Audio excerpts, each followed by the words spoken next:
El ministro del Interior, Eduardo Bonomi, sostuvo que algunos rapiñeros logran sortear el sistema judicial sin ser penados. Agregó además que salen al año y medio y reinciden como primarios. En declaraciones al programa En la Mira, Bonomi dijo que el aumento de penas no sirve, pero que lo que no puede pasar es que tengan un mínimo de 4 años y se vayan de la prisión en 1 año y medio. Y como se van en 1 año y medio, no los penan. El secretario de Estado sostuvo que como no se emite condena, cuando vuelve a ser juzgado por otro delito, es juzgado como primario nuevamente. El tema es que, según Bonomi, los que rapiñaron son procesados con prisión y tras año y medio de esperar que se dicte sentencia, piden libertad anticipada y les es concedida. El tiempo mínimo de prisión para una rapiña es de 4 años. Bonomi reclama que las penas se cumplan en su totalidad. Y le damos la bienvenida al doctor Alberto Reyes, decíamos, presidente de la Asociación de Magistrados del Uruguay desde este mes de octubre. Bienvenido, un gusto recibirlo. Gracias, sí, un gusto para mí también. Doctor, conversábamos, bueno, ahí el tema de la seguridad, por supuesto, está en el tapete. Han salido declaraciones, nosotros lo manejábamos en el informe del propio ministro del Interior, señalando, bueno, diferencias con los procedimientos judiciales de delincuentes que con chicanas logran sortear al Poder Judicial, con delincuentes que no cumplen la pena y salen en libertad, que tienen que estar 4 años presos y al año y medio ya están en la calle. Y empezamos por ahí, si le parece. Bueno, en esas manifestaciones o en ese discurso, yo lo he tratado de aclarar en varias oportunidades. Hay algunas imprecisiones o inconsistencias. Nosotros tenemos un sistema procesal penal digamos, en vías de cambio. Está aprobada una ley, la 19.293, que va a entrar en vigencia a partir de julio del año que viene. Según ese nuevo diseño normativo, obedece a observaciones que Uruguay ha recibido de la Corte Interamericana de Derechos Humanos. Y el eje, lo más cuestionado, ha sido el uso indiscriminado de la prisión preventiva. ¿Qué significa la prisión preventiva? Claro, la prisión preventiva significa que una persona, cuando es imputada, puede permanecer durante el proceso en libertad o en una cárcel, hasta que se dirima por sentencia de condena si es culpable o no. En caso de que es culpable, se le impone una pena. En el sistema actual hay una suerte de paradoja. En los delitos leves se puede procesar sin prisión y normalmente cuando llega la condena la persona no es reintegrada a la cárcel. Ahí está un poco aquello que el fiscal Subí habla de las penas de papel. Eso no sucede en los delitos que tienen mínimo de pena de 2 años de penitenciaría, y ahí entran en esa categoría los delitos de rapiña. O sea que una rapiña no sucede en la práctica que un imputado por ese delito esté libre durante el proceso. Cumple prisión preventiva oficiosa o preceptiva, es decir, no hay margen para que el juez haga otra cosa ni para que el juez escarcele, por lo menos en los términos o digamos, en la concepción nacional. Es decir, si uno empieza, digamos, a jugar con las pautas de estándares internacionales, eso en realidad hoy tampoco tendría que ser así. Usted, una persona que comete una rapiña, ¿está efectivamente 4 años presa o comete una rapiña y puede salir antes de esos 4 años? Está 4 años. Está 4 años presa. Normalmente las rapiñas son agravadas y las agravantes que elevan el mínimo a 5 años y 4 meses son la participación de otra persona, es decir, de a 2 o de más personas que cometen la rapiña, o con algún arma, que el arma puede ser de repente, no sé, cualquier cosa. Y eso automáticamente lleva el mínimo a 5 años y 4 meses. Y también, se cumple. Lo que a veces sucede es que no se cumple en su totalidad por aplicación de un instituto que es la redención de la pena, que es un instituto legal, digamos, que se entendió, creo que está en el primer gobierno del presidente Tabaré Vázquez, por el famoso tema de la humanización de las cárceles, que es justamente el otro cuestionamiento, en fin. Y Sí, las cárceles uruguayas a nivel internacional están cuestionadas por la cantidad de gente presa, por la cantidad de gente que no tiene sentencia, por las condiciones en las que se encuentran los presos, y que es importante, me parece, que la gente entienda que es un problema de seguridad pública. Correctísimo. Y en cuanto a los presos sin sentencia en las cárceles uruguayas, quizás en otros países haya otros factores que incidan, pero en las cárceles uruguayas principalmente es por este sistema de aplicación preceptiva de la preventiva en determinados delitos. Es decir, las cárceles están con una población importante de personas privadas de libertad preventivamente, porque lo manda la ley nacional para determinados delitos que tienen mínimo de 2 años de penitenciaría. Entonces, eso hace necesariamente que haya mucha gente presa, claro, porque cometen delitos. Los delitos con 2 años de mínimo son muchos, y la rapiña es el delito, digamos, que justamente que se da. Y ahí, digamos, el juez no tiene, o por lo menos en el entendimiento e interpretación del régimen nacional vigente, margen para otra cosa. Entonces, cuando se dice los jueces abusan de la prisión preventiva, hay que acotarlo, en todo caso, a los delitos excarcelables. A los delitos inexcarcelables, en realidad, es la ley. Cuando la gente se enfrenta a la información, ¿no?, y encuentra situaciones como las siguientes. Luego de los festejos de un triunfo deportivo, algunos hinchas fueron al centro, rompieron vidrieras, rompieron autos. Al día siguiente o esa misma tarde fueron a declarar a la justicia y quedaron en libertad. Entonces la gente dice, pero pará, rompieron los autos, rompieron las vidrieras, quedaron en libertad. Vio que le hablo en términos genéricos, no le hablo de un caso, pero esto es algo que se lee muy a menudo. Sí, en ese caso lo que hay que analizar si ese discurso es los que rompieron, fueron ellos, los que fueron al juzgado, fueron los que rompieron.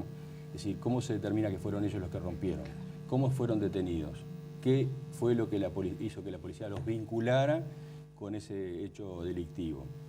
Porque estaban en el borbollón, es decir, ahí el problema es que es un tema de, digamos, de separación de poderes. La policía no procesa, la policía detiene, a veces bien y a veces mal. Y eso se analiza en el ámbito judicial, donde obviamente se decide de acuerdo con las normas procesales, las leyes, etcétera, no porque la policía los trajo. Es decir, sería, digamos, un Estado de Derecho paupérrimo que automáticamente cada persona que trae la policía salga procesada. Digo, eso no ocurre en ninguna parte del mundo. Digo, se presta, desde el punto de vista comunicacional, al malentendido de que los culpables son exonerados de culpa. Digo, no, es decir, es que se ve que no fueron entendidos culpables, no había pruebas. Lo mismo pasa cuando uno lee la información de todo lo que pasa con las barras bravas del fútbol, sobre todo con algunos clubes. En particular, hablemos de Peñarol, menos situaciones para con Nacional o con otros equipos como Cerro, pero principalmente Peñarol, ¿no? Entonces uno lee que hay una investigación sobre barras y viene un juez y archiva una investigación sobre los barras de Peñarol. También es como difícil de entender, ¿no? Y ahí, ¿cuál es la lectura que se puede hacer? Por lo que tengo entendido del caso, porque no lo conozco, y ahí es un... Claro, sí, no, son casos, claro, son casos particulares. Claro. Yo le digo porque hay como situaciones que yo digo, bueno, ¿cómo se explica? Creo que el archivo, porque salió en la prensa, si no recuerdo mal, había sido solicitado por el Ministerio Público. Que ahí también eso hay que entenderlo, claro, que la ciudadanía lo tiene que entender. El juez tiene que esperar que la Fiscalía tome, ¿no? Digo, es decir, una decisión y, bueno, sí, pero el juez puede... Si no me equivoco, el juez de la causa, hoy retirado, estampó en la resolución de archivo, si no recuerdo mal, su discrepancia.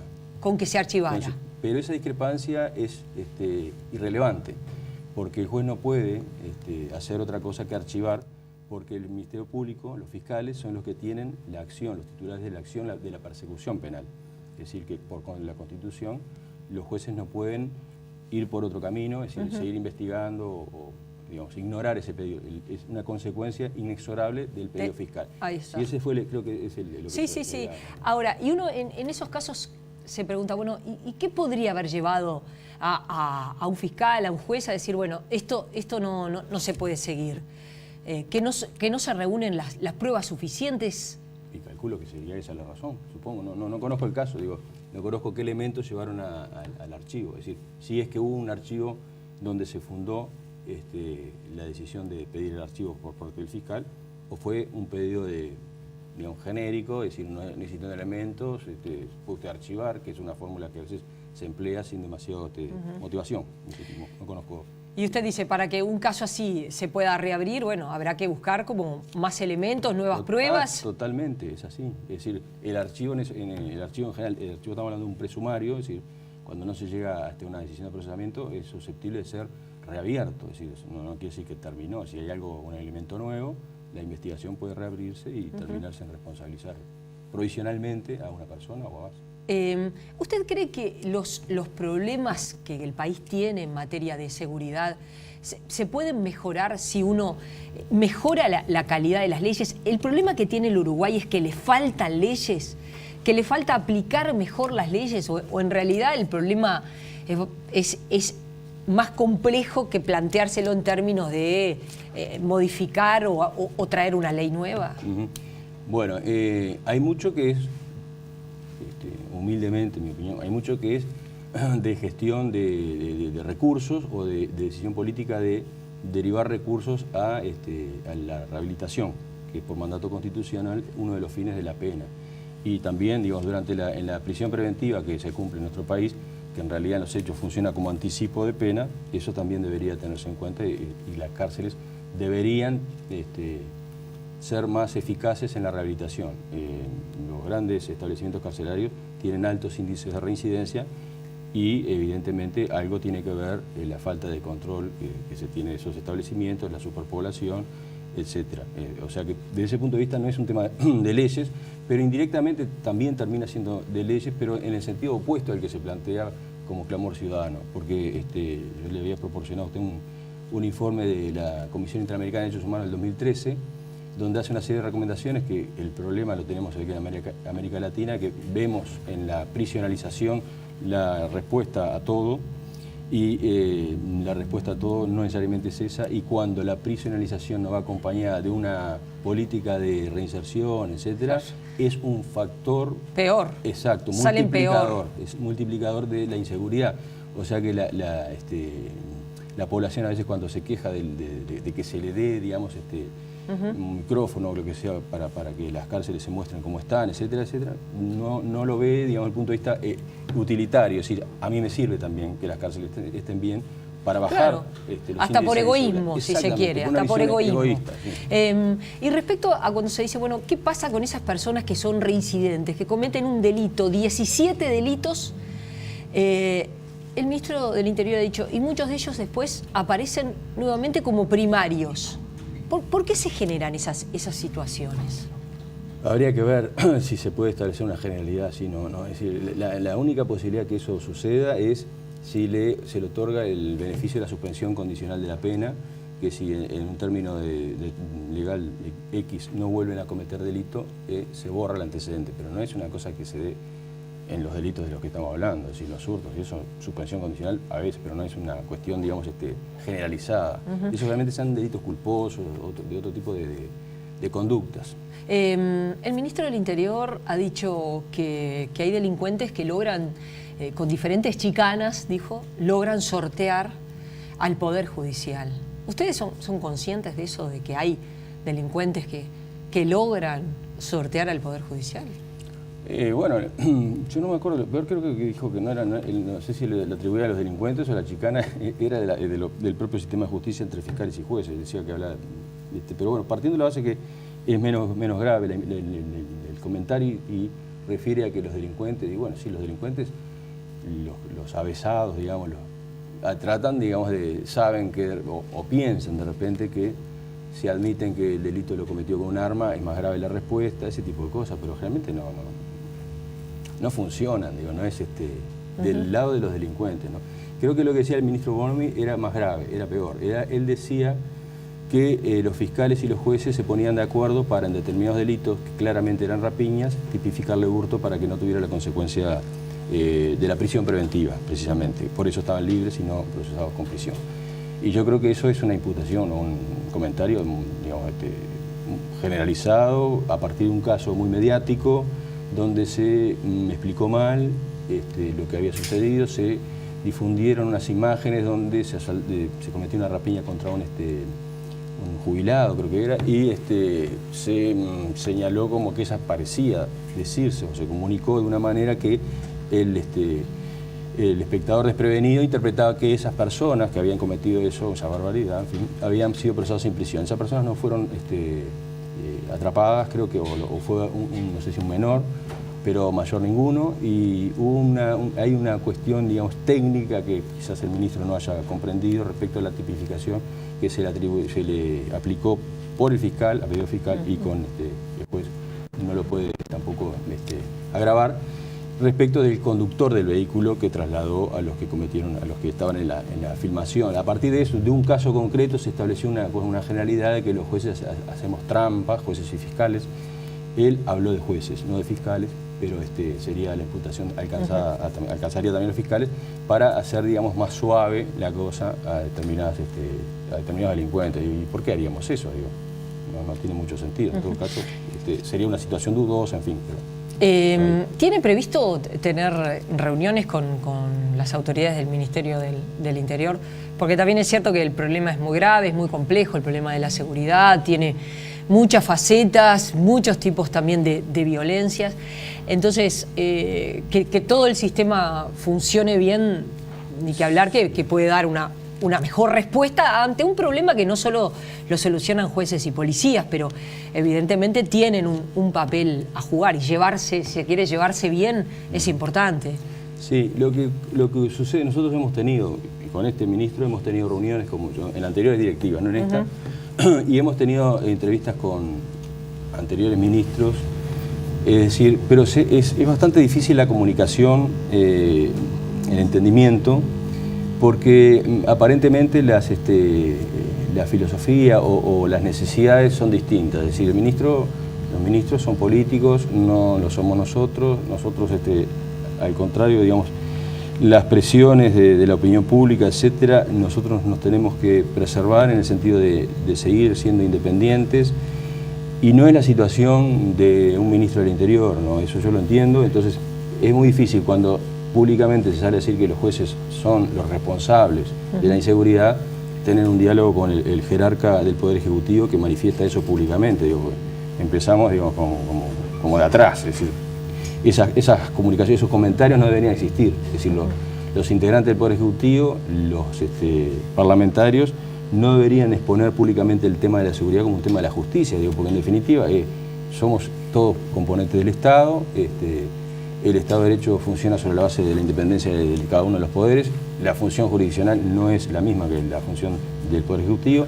Y el Poder Ejecutivo tiene algunos problemas en los cuales el Poder Judicial no tiene nada que ver, como la prevención del delito y la represión inmediata cuando se está cometiendo. Es decir, el caso de los festejos que coinciden con el cumpleaños de mi señora, de Peñarol, digo, que se cuestiona la actuación de la justicia, por lo que usted decía. Hay una etapa anterior, que es la prevención, que en esa no interviene el Poder Judicial. Digo, para que no pase eso no tenemos nosotros que hacer nada, digo, que es una función nuestra. Digo. A usted no le es ajeno que el sistema político estuvo recientemente discutiendo un conjunto, una batería de nuevos proyectos de ley, con la idea de, en algunos casos, ajustar y en otros casos aumentar las penas.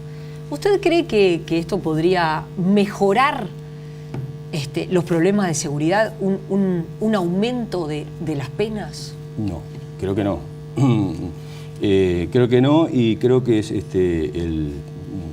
encaja perfectamente con el diagnóstico del informe que le facilité del 2013 a la Comisión Interamericana de Derechos Humanos, que esas políticas son, digamos, respuestas coyunturales al reclamo popular, pero no tienen ninguna base científica para solucionar el tema, no aportan, y es más, en realidad lo complejizan, y lo complejizan en la medida que, como decía antes, es decir, supone, en principio, o a lo que se apunta es que haya más gente presa. Bien, los proyectos, esas normas que se han aprobado, en realidad ni siquiera parece que consigan eso, porque lo que apuntan o lo que restringen son beneficios que se aplican pocas veces. Pero si llegara el caso de que se cumpliera ese objetivo, en realidad, ¿cuál es la respuesta? Es decir, ¿se va a aumentar la capacidad locativa de las cárceles? No escuché nada en ese sentido y tendría, digamos, que haber algún tipo de plan, porque si uno está pensando esto va a impactar mejor en la ciudad, en la seguridad, en la medida que agarra más gente presa, yo tengo que tener una respuesta desde el punto de vista operativo para esa gente presa. En fin, ¿cómo va a ser el diseño? ¿Va a mantenerse el diseño de las cárceles actuales, etcétera? Pero digo, esa respuesta de mayor prisión, mayor pena, mano dura, ya todos los jueces, los operadores del sistema lo conocemos, en el 95, por ahí. Con la primera ley de seguridad ciudadana. La famosa ley de seguridad ciudadana también, digo, se aumentaron las penas, los copamientos, para los copamientos, etcétera, en mínimos que quedaron en 8 años y en 10 años y 3 meses si hay alguna agravante con arma de fuego, en fin, y se siguieron sucediendo, en fin. Eso está demostrado que no es eficaz. La última, y ya nos vamos. ¿Usted cree que hay un abandono por parte, desde el sistema político hasta la propia sociedad, de entender la seguridad como un problema social? Lamentablemente sí, yo creo que hemos retrocedido en ese sentido. Yo creo que antes se tenía una mirada más, más republicana, por decirlo de alguna manera. Creo que ahora se ve todo como un fenómeno individual, o decir, a mí me molesta la inseguridad, a mí me tienen que solucionar la inseguridad. Y ese reclamo en realidad no va más allá de que no pase y digamos, el subyace que los maten a todos, que se vayan todos, es decir, hay que matarlos a pensamientos no nada democráticos, digamos. O sea, creo que en eso estamos retrocediendo, lamentablemente. Reyes, gracias por haber venido y volvemos a conversar en cualquier momento. Nosotros continuamos en la mañana.